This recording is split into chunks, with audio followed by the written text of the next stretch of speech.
یا ایھا الذین آمنوا اطیعوا اللہ واطیعوا الرسول واولی الامر منکم فإن تنازعتم فی شیء فردوه الی اللہ والرسول ان کنتم تؤمنون باللہ والیوم الآخر ذالک خیر واحسن تحویلا۔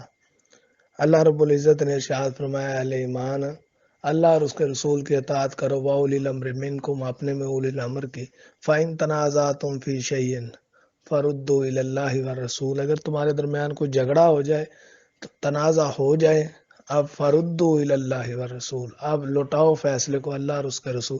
قرآن میں کہیں نہیں بھائی یہ بات آئی کہ اگر تمہارے درمیان تنازع ہوگا تو گورے کی عدالت میں لے جاؤ۔ لیکن ہمارا اصول اپنی جگہ۔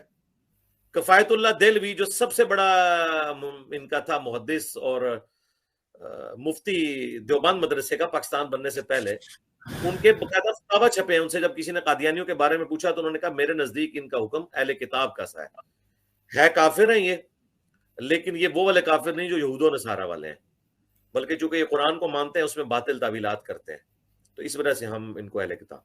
تو میں آپ کو ایسے بتاؤں، چشتی رسول اللہ اور اشرفی رسول اللہ والوں کو بھی اصولاً اس طرح کی ڈاکٹر میں دیکھا جائے تو ان کو بھی اہل کتاب ہی ماننا پڑے گا جو ان کا دفاع کر رہے ہیں۔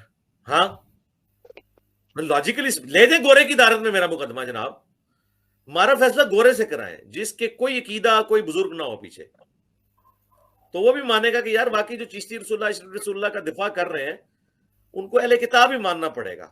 لاجیکلی لے دیں گورے کی عدالت میں میرا مقدمہ، جناب ہمارا فیصلہ گورے سے کرائیں جس کے کوئی عقیدہ کوئی بزرگ نہ ہو پیچھے، تو وہ بھی مانے گا کہ یار باقی جو چشتی رسول اللہ اشرفی رسول اللہ کا دفاع کر رہے ہیں ان کو اہل کتاب ہی ماننا پڑے گا۔ لیکن ہمارے ایک صاحب ہے، ان کو گوروں کی عدالت پہ بڑا ہے، اور میں تو مماثلت پر حیران ہوں۔ مماثلت جو ہوتی ہے نا، آپ سمجھتے ہیں صاحب علم لوگ ہیں، میں اس پر حیران ہوں۔ پچھلے دنوں ایک قادیانی یہاں پاکستانی عدالتوں سے چھوٹا اور جا کے ٹرمپ کی خدمت میں پیش ہو گیا کہ جی آپ کریں، یعنی قادیانی ایسے لوگ ہیں، اور ہمارے اہل اسلام کا بھی اب یہی حال ہو چکا ہے۔ یہ مسلم جماعت سے تعلق رکھتا ہوں، کمیونٹی سے۔ I am from the Ahmadiyya Muslim community of Pakistan. 74 میں ہم کو غیر مسلم اقلیت قرار دیے In گئے، 1974, we were declared non-Muslims. ہمارے گھر بھی لوٹ لیے، ہماری دکانیں بھی لوٹ لیں، Our houses and shops were looted. کئی گھروں کو آگ لگا دی۔ Set میں on آ fire. گیا، ربا آ گیا، پھر بچوں کو لے کر سرگودا میں دکان تھی، I relocated. تو پھر یہاں پر بھی ابھی مجھے کتابیں کام کرتا تھا تو کتابوں پر انہوں نے سزا دی۔ I was a salesman, and then I was imprisoned for 5 years for selling books. اور 5 سال قید و مشقت اور 6 لاکھ روپے جرمانہ۔ ابھی And fine. 3 سال 3.25 سال کے بعد اب میں رہائی ہو کر آیا ہوں۔ I've been released after 3 years. ہم کسی کو بڑے پرامن طریقے سے رہتے ہیں۔ We are peaceful. میں آپ کو یہاں مسلمان کہہ سکتا ہوں، لیکن پاکستان میں اپنے آپ کو I مسلمان can نہیں call کہہ سکتا، myself a Muslim in the United States of America, but not in Pakistan. ورنہ ہمیں سزا دیتے ہیں۔ اس وجہ Otherwise, سے- I'll be punished. اس وجہ سے، اور ہماری جماعت تو بڑی پرامن جماعت ہے۔ کسی کو لوگ گالیاں دیتے ہیں، گھر جلاتے ہیں، ہم کسی کو کچھ نہیں کہتے، اللہ پر چھوڑتے We ہیں۔ have never retaliated and left everything to God. بس یہ تو آپ سے درخواست ہے، اللہ تعالیٰ آپ کو جزا دے کہ اللہ تعالیٰ آپ کا حافظ ناصر ہو۔ God bless you and give you a long life. ہے وہ کہتا جا کے ادھر جا کے کہتا ہے کہ جی میرے ساتھ بڑی زیادتی ہوئی ہے، جی پاکستانی عدالتوں میں ایسا ہوا، ہمارا گھر جلایا، فلان ہوا، یعنی وہ۔ اور ہمارے ہاں بھی ایک شخص ایسے موجود ہے، اللہ ان کا بھلا کرے، وہ مسلمان ہی ہیں، کہتے کیا ہیں؟ کہتے ہیں کہ جناب ہمارا تو فیصلہ جو ہے وہ گوروں سے کروائیں۔ لاجیکلی لے دیں گورے کی عدالت میں میرا مقدمہ، جناب ہمارا فیصلہ گورے سے کرائیں جس کے کوئی عقیدہ کوئی بزرگ نہ ہو پیچھے، تو وہ بھی مانے گا کہ یار باقی جو چشتی رسول اللہ اشرفی رسول اللہ کا دفاع کر رہے ہیں ان کو اہل کتاب ہی ماننا پڑے گا۔ مرزا قادیانی کو بھی گورے پر بڑا یقین تھا، وہ کہتا یہ رب کی رحمت ہے گورے۔ تو آج ہمارے بھائی بھی یہی کہتے ہیں۔ اور دوسری بات کہ لوہا لوہے کو کاٹتا ہے، اس کو اصول کو سامنے رکھ کر ہمارے ایک بھائی نے نتیجہ نکالا کہ کفر کفر کو کاٹ دیتا ہے، یعنی اگر کسی نے کفر کیا ہے اس کے کفر کو ہلکا ثابت کرنے کے لیے آپ دوسری پارٹی میں بھی کفر ثابت کر دیں تاکہ کم از کم وہ نہ اس کا جرم ہلکا لگنے لگے. ایک چور پکڑا ہوا نا, اس نے چوری کیا, دوسرے کو بھی چور ثابت کر دیں آپ, تاکہ بس بات ہی ساری تتر بتر ہو جائے.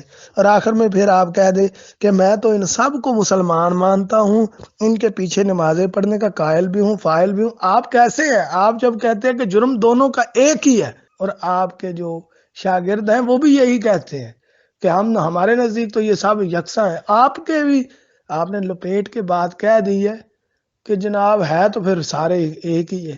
اگر ایک ہی ہے تو پھر ان کے پیچھے نمازیں پڑھتے, ان کے پیچھے بھی نمازیں آپ پڑھیں. یہ پھر جب جرم ایک ہے سزا ایک کیوں نہیں؟ سوال ہے. باقی یہ ہے کہ کتنے بریلوی ہیں جو چشتی کو رسول مانتے ہیں, یہ سوال ہے. اور دوسرا, کتنے دیوبندی ہیں جو مانتے ہیں؟ اگر آپ کہتے ہیں نہیں مانتے تو پھر یہ سارا کام آپ نے کیا کیوں؟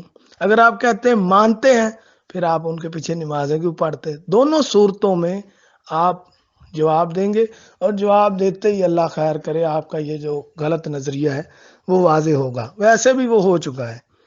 دوسری بات کہ مولانا اسحاق رحمہ اللہ کے حوالے سے کہا گیا کہ جناب وہ تو انہوں نے بلنڈر تھا ان کے پیچھے تو صحیح حدیث موجود ہے, رسول اللہ صلی اللہ علیہ وآلہ وسلم کا فیصلہ متفق علیہ حدیث. فرمایا رسول اللہ صلی اللہ علیہ وآلہ وسلم نے, الرؤیا صالحۃ جزء من 46 جزء من النبوہ, کہ فرمایا اچھے خواب, سچے خواب نبوت کا 46واں حصہ ہے. یہ بخاری مسلم کی حدیث ہے. مولانا جس بات کو کرنا چاہتے یہ نہیں کہ نبی آتے رہیں گے, وہ تو تواتر کے ساتھ کہتے رہے کہ نبوت بند, ہر طرح کی نبوت بند. جو ایسا کرتا اس کی کتنی علمی پکڑ کی.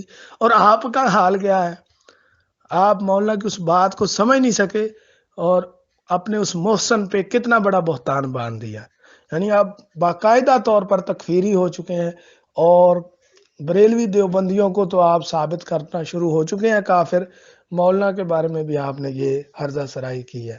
اس پر میں بس یہی کہوں گا, ایتونی بھی کتاب من قبل ھذا او اثارۃ من علم ان کنتم صادقین.